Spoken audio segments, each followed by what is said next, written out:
इस विधि के द्वारा समीकरण को हल कैसे करना है, ये चीज़ हमको ज़्यादा जरूरी हो जाता है। और हल करने के लिए क्या क्या तैयारियां करनी पड़ती हैं, ज़्यादा कुछ तैयारी नहीं करनी है, तलवार वाला लेकर खड़ा नहीं रहना है, बस इसको बनाना कैसे है ये चीज़ हमको देखना है ताकि हम इसको अच्छे से बना सकें। क्योंकि एग्जाम में आपसे अगर पूछ देता है, विधि अगर मांगता है कि इस विधि से इस क्वेश्चन को, इस समीकरण को हल करें, तो आपको विधि देना होता है।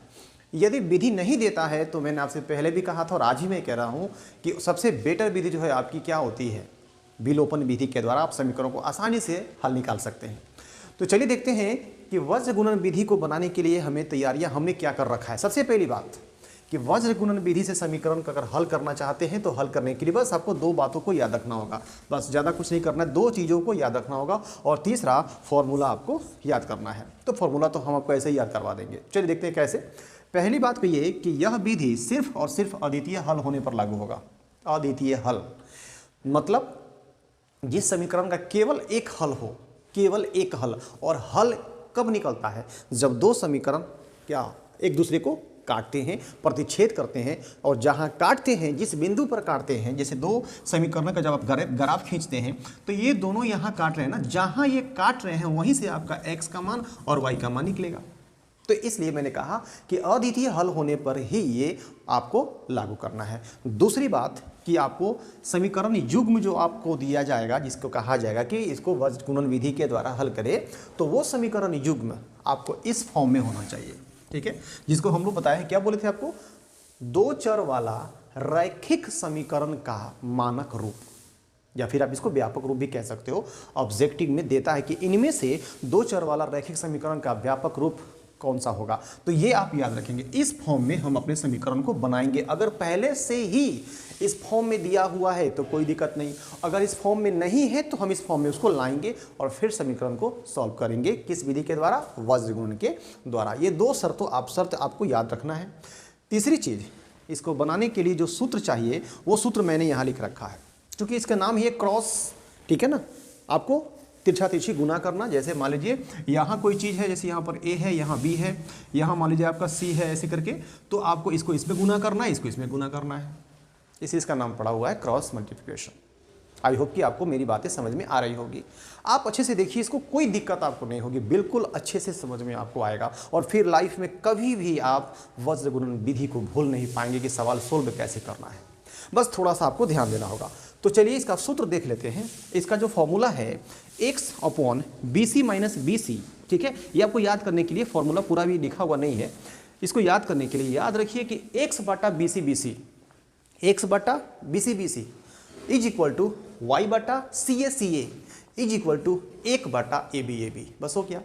फिर से देखिए, x बटा BC BC बीच में क्या होना चाहिए? माइनस, y बटा CA CA बीच में क्या होना? माइनस, और 1 बटा AB AB बीच में क्या होगा? माइनस। उसके बाद आपको क्या करना है?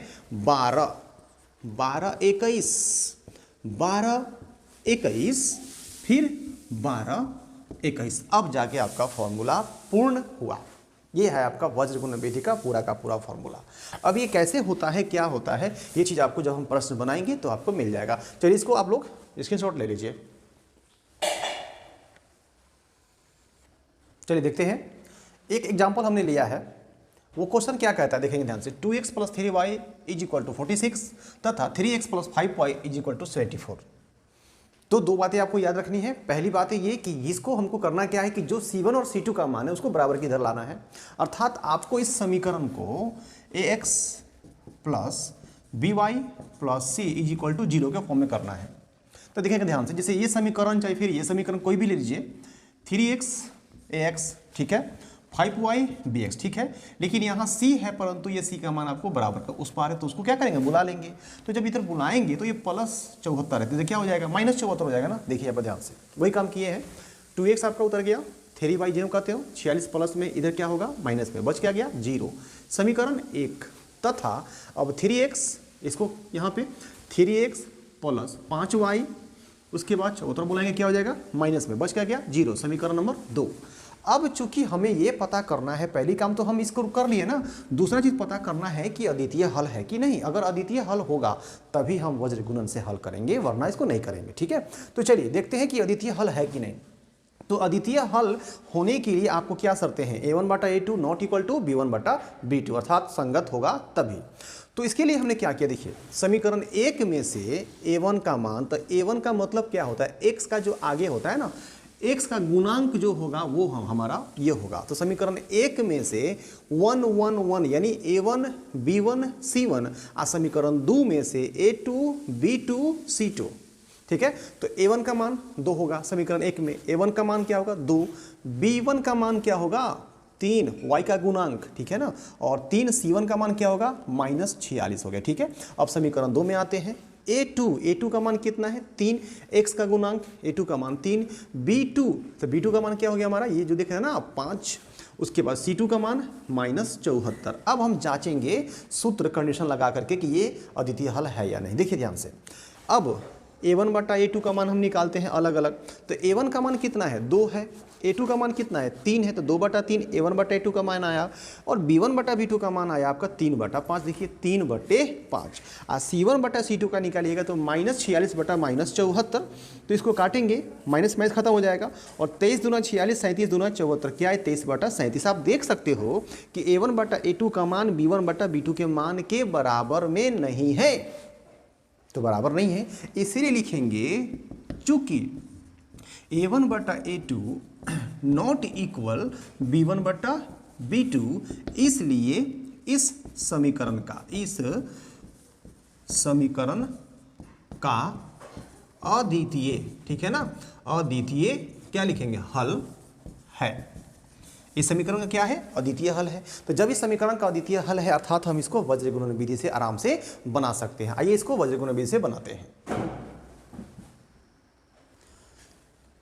थोड़ी सी स्पेस की कमी की वजह से आपको बार बार रुकना पड़ रहा है, चलिए कोई बात नहीं, देखते हैं। तो अब हम देख चुके हैं कि इसका अद्वितीय हल है, अर्थात अब हम आराम से इसको वज्र गुणन विधि के द्वारा हल कर सकते हैं। तो इसके लिए सबसे पहले आपको लिखना होगा फॉर्मूला, और फॉर्मूले में मैंने आपसे बताया था पहले भी, y1 x बटा bc y बटा ca 1 बटा ab और उसके बाद 12 21 12 21 12 21, बस हो गया। देखिए 12 21 12 21 12 21 हो गया।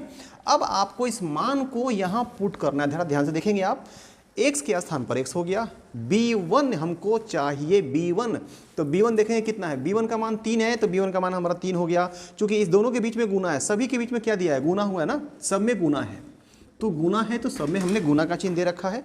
c2 का मान कितना है -74, उतर गया, फिर ये वाला माइनस यहाँ आ गया, फिर b2 तो b2 का मान कितना है 5, फिर गुना हो गया, फिर c1 का मान कितना है -46, उतर गया, फिर बराबर के बराबर हो गया, फिर y आपका यहाँ आ गया, बटा दे दिए, c1 का मान -46 हो गया, गुना a2 का मान देखिए कितना, a2 का मान आपका 3 है, तो a2 का मान आपका 3 हो गया, फिर माइनस यहाँ दे देंगे, c2 का मान देखिए कितना है -74, तो -74 हो गया, फिर गुना a1 का मान कितना है 2 है, तो हमारा 2 हो गया। उसी प्रकार से 1 अब बटा a1, तो a1 का मान देखिए कितना है, a1 का मान हमारा 2 हो गया, गुना b2 का मान कितना है 5, तो 5 हो गया, फिर ये माइनस यहाँ आ गया, a2 तो a2 का मान कितना है 3, तो 3 हो गया, गुना b1 का मान कितना है देखेंगे 3 है, तो 3 हो गया।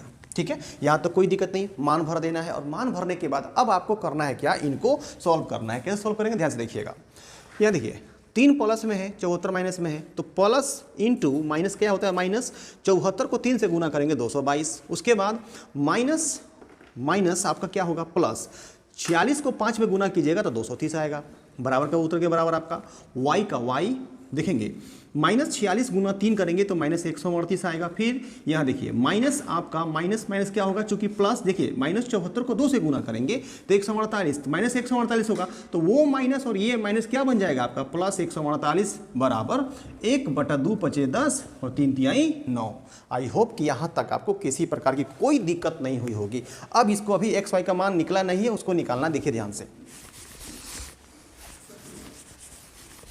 XY का मान कैसे निकालेंगे ध्यान से देखिएगा।